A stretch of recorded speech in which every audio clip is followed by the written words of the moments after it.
अस्य श्रीवाराही द्वादशनामस्तोत्रस्य अश्वानन ऋषिः अनुष्टुप् छन्दः श्रीवाराही देवता श्रीवाराही प्रसाद सिद्ध्यर्थं सर्वसंकटहरण जपे विनियोगः। शृणु द्वादश नामानि तस्या देव्या घटोद्भव यथा कर्णनमात्रेण प्रसन्ना सा भविष्यति। पंचमी दण्डनाथा च संकेता समयेश्वरी तथा समय संकेता वाराही पौत्रिणी शिवा। वार्ताली च महासेना आज्ञा चक्रेश्वरी तथा अरिघ्नी चेति संप्रोक्तं नाम द्वादशकं मुने। नाम द्वादशकाभिख्या वज्रपञ्जरमध्यगः संकटे दुःखमाप्नोति न कदाचन मानवः। एतैर्नामभिरभ्रस्ताः संकेतां बहुतुष्टुः तेषामनुग्रहार्थाय प्रचचाल च सा पुनः। इति श्री ब्रह्माण्डपुराणे ललितोपाख्याने सप्तदशोऽध्याये श्री वाराही द्वादशनामस्तोत्रम्।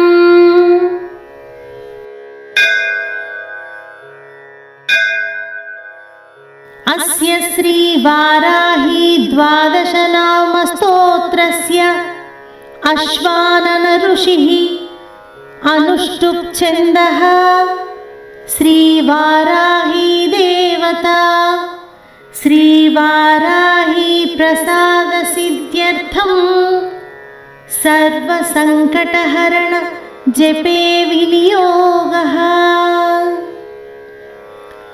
शृणु द्वादश नामानि तस्या देव्या घटोद्भव यथा कर्णनमात्रेण प्रसन्ना सा भविष्यति।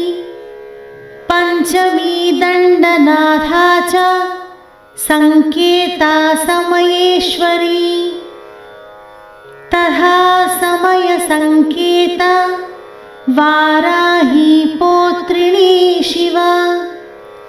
वार्ताली च महासेना आज्ञा चक्रेश्वरी तथा अरिघ्नी चेति संप्रोक्तं नाम द्वादशकं मुने।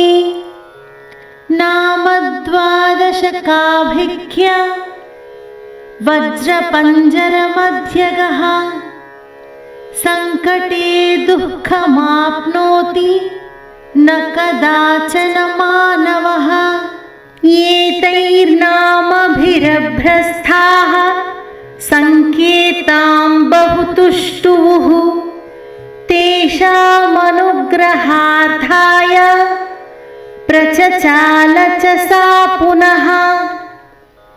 इति श्री ब्रह्माण्डपुराणे ललितोपाख्याने सप्तदशोऽध्याये श्री वाराही द्वादशनामस्तोत्रम्।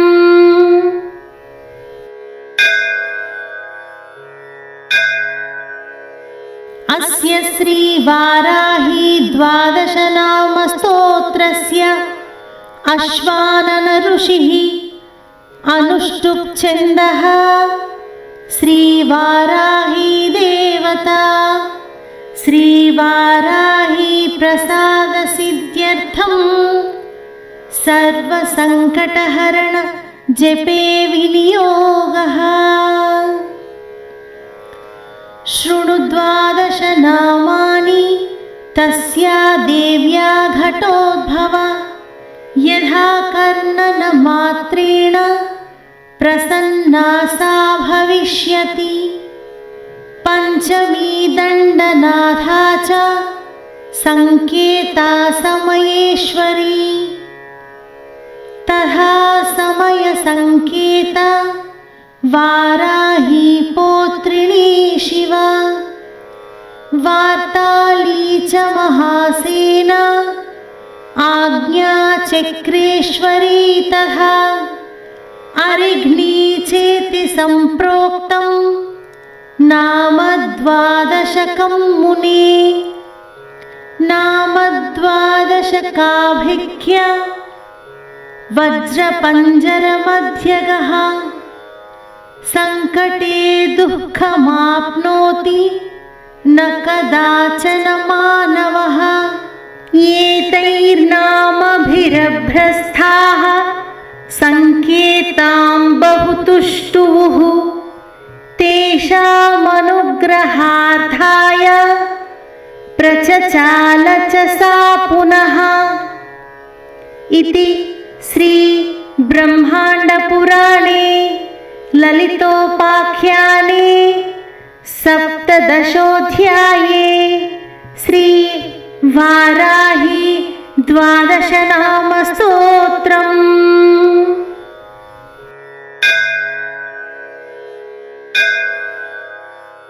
अस्य श्री वाराही 12 नाम स्तोत्रस्य अश्वानन ऋषिः अनुष्टुप् छन्दः। श्री वाराही देवता श्री वाराही प्रसाद सिद्ध्यर्थं सर्वसंकटहरण जपे विनियोगः। शृणु 12 नामानि तस्या देव्या घटोद्भव। यथा कर्णनमात्रेण प्रसन्ना सा भविष्यति। पंचमी दण्डनाथा च संकेता समयेश्वरी। तथा समय संकेता वाराही पौत्रिणी शिवा। वार्ताली च महासेना आज्ञा चक्रेश्वरी। तथा अरिघ्नी चेति संप्रोक्तं नाम 12 मुने। नाम 12 वज्रपञ्जरमध्यगः। संकटे दुःखमाप्नोति न कदाचन मानवः। एतैर्नामभिरभ्रस्ताः संकेतां बहुतुष्टुः। तेषामनुग्रहार्थाय प्रचचाल च सा पुनः। इति श्री ब्रह्माण्डपुराणे ललितोपाख्याने 17ोऽध्याये श्री वाराही 12 नाम स्तोत्रम्।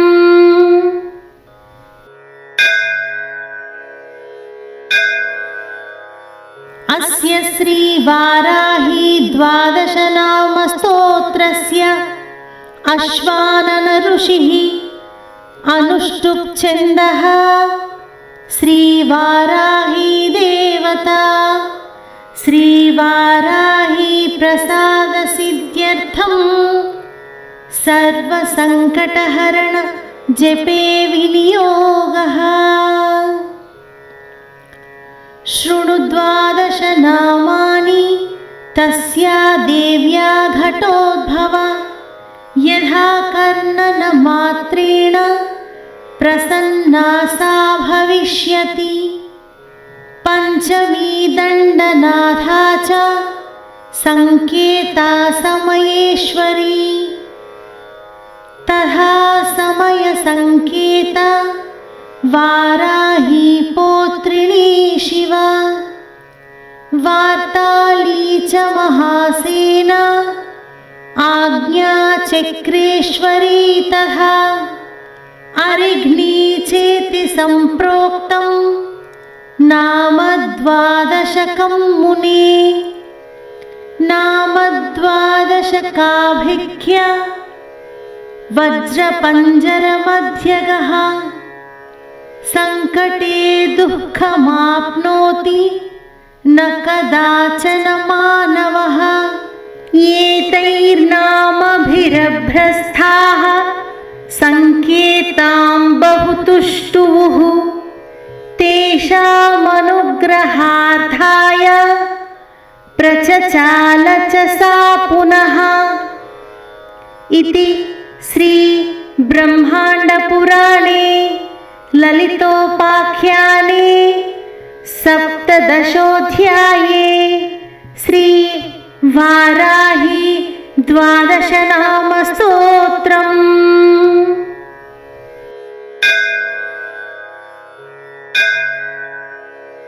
अस्य श्री वाराही द्वादशनाम स्तोत्रस्य अश्वानन ऋषिः अनुष्टुप् छन्दः श्री वाराही देवता श्री वाराही प्रसाद सिद्ध्यर्थं सर्वसंकटहरण जपे विनियोगः। शृणु द्वादश नामानि तस्या देव्या घटोद्भव यथा कर्णनमात्रेण प्रसन्ना सा भविष्यति। पंचमी दण्डनाथा च संकेता समयेश्वरी तथा समय संकेता वाराही पौत्रिणी शिवा वार्ताली च महासेना आज्ञाचक्रेश्वरी तथा अरिघ्नी चेति सम्प्रोक्तं नाम द्वादशकं मुने नाम द्वादशकाभिख्य वज्रपञ्जरमध्यगः संकटे दुःखमाप्नोति न कदाचन मानवः एतैर्नामभिरभ्रस्ताः संकेतां बहुतुष्टुः तेषामनुग्रहार्थाय प्रचचाल च सा पुनः इति श्री ब्रह्माण्डपुराणे ललितोपाख्याने सप्तदशोऽध्याये श्री वाराही द्वादशनाम स्तोत्रम्।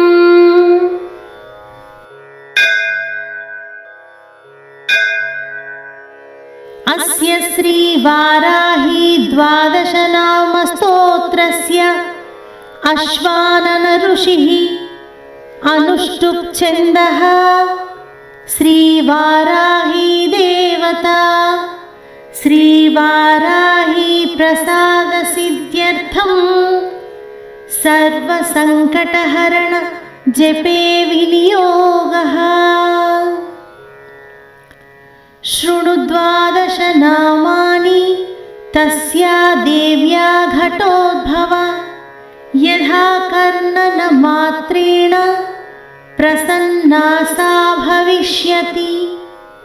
पंचमी दण्डनाथा च संकेता समयेश्वरी तथा समय संकेता वाराही पौत्रिणी शिवा वार्ताली च महासेना आज्ञाचक्रेश्वरी तथा अरिघ्नी चेति सम्प्रोक्तं नाम द्वादशकं मुने नाम द्वादशकाभिख्य वज्रपञ्जरमध्यगः संकटे दुःखमाप्नोति न कदाचन मानवः। एतैर्नामभिरभ्रस्ताः संकेतां बहुतुष्टुः तेषामनुग्रहार्थाय प्रचचाल च सा पुनः। इति श्री ब्रह्माण्डपुराणे ललितोपाख्याने सप्तदशोऽध्याये श्री वाराही द्वादशनाम स्तोत्रम्।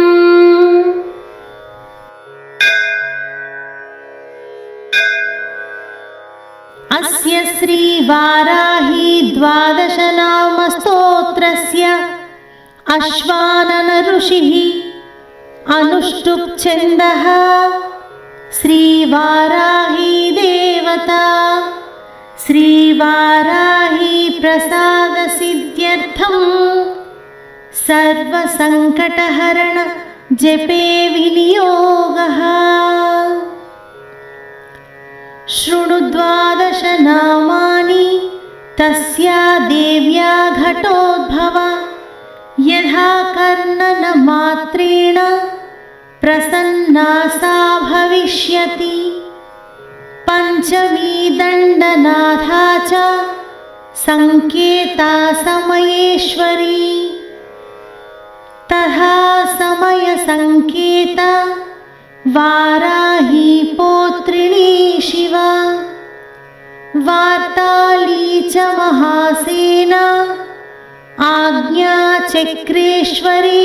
तथा अरिघ्नी चेति संप्रोक्तं नाम द्वादशकं मुने। नाम द्वादशकाभिख्य वज्रपञ्जरमध्यगः। संकटे दुःखमाप्नोति न कदाचन मानवः। एतैर्नामभिरभ्रस्ताः संकेतां बहुतुष्टुः तेषामनुग्रहार्थाय प्रचचाल च सा पुनः। इति श्री ब्रह्माण्डपुराणे ललितोपाख्याने सप्तदशोऽध्याये श्री वाराही द्वादशनाम स्तोत्रम्।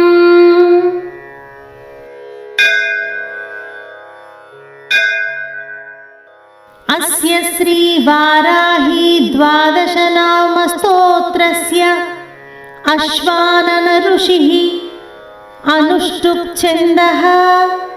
श्री वाराही देवता श्री वाराही प्रसाद सिद्ध्यर्थं सर्वसंकटहरण जपे विनियोगः।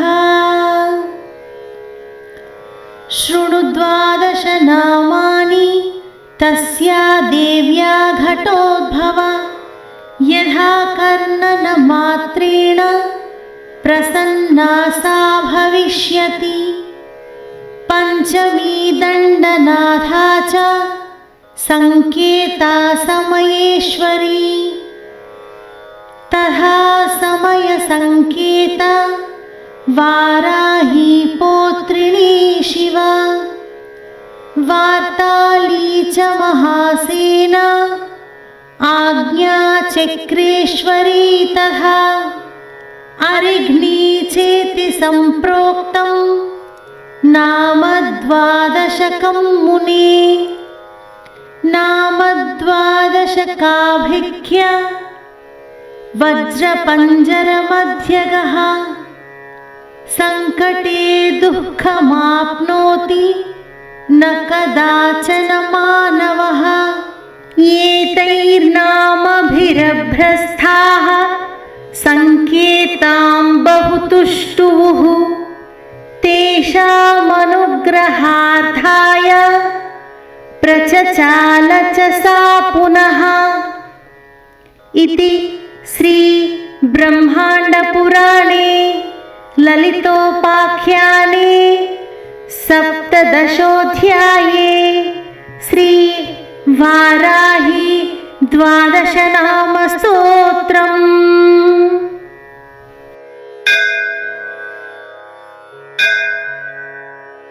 अस्य श्री वाराही द्वादशनामस्तोत्रस्य अश्वानन ऋषिः अनुष्टुप् छन्दः श्रीवाराही देवता श्रीवाराही प्रसादसिद्ध्यर्थं सर्वसङ्कटहरण जपे विनियोगः। शृणु द्वादशनामानि तस्या देव्या घटोद्भव यथा कर्णनमात्रेण प्रसन्ना सा भविष्यति। पंचमी दण्डनाथा च संकेता समयेश्वरी तथा समय संकेता वाराही पौत्रिणी शिवा। वार्ताली च महासेना आज्ञा चक्रेश्वरी तथा अरिघ्नी चेति सम्प्रोक्तं नाम द्वादशकं मुने। नाम द्वादशकाभिख्य वज्रपञ्जरमध्यगः संकटे दुःखमाप्नोति न कदाचन मानवः। एतैर्नामभिरभ्रस्ताः संकेतां बहुतुष्टुः तेषामनुग्रहार्थाय प्रचचाल च सा पुनः। इति श्री ब्रह्माण्डपुराणे ललितोपाख्याने सप्तदशोऽध्याये श्री वाराही द्वादशनामस्तोत्रम्। श्री वाराही द्वादशनामस्तोत्रस्य अश्वानन ऋषिः अनुष्टुप् छन्दः श्रीवाराही देवता श्रीवाराही प्रसादसिद्ध्यर्थं सर्वसङ्कटहरण जपे विनियोगः। शृणु द्वादशनामानि तस्या देव्या घटोद्भव यथा कर्णनमात्रेण प्रसन्ना सा भविष्यति। पंचमी दण्डनाथा च संकेता समयेश्वरी तथा समय संकेता वाराही पौत्रिणी शिवा। वार्ताली च महासेना आज्ञा चक्रेश्वरी तथा अरिघ्नी चेति सम्प्रोक्तं नाम द्वादशकं मुने। नाम द्वादशकाभिख्य वज्रपञ्जरमध्यगः संकटे दुःखमाप्नोति न कदाचन मानवः। एतैर्नामभिरभ्रस्ताः संकेतां बहुतुष्टुः तेषामनुग्रहार्थाय प्रचचाल च सा पुनः। इति श्री ब्रह्माण्डपुराणे ललितोपाख्याने सप्तदशोऽध्याये श्री वाराही द्वादशनामस्तोत्रम्।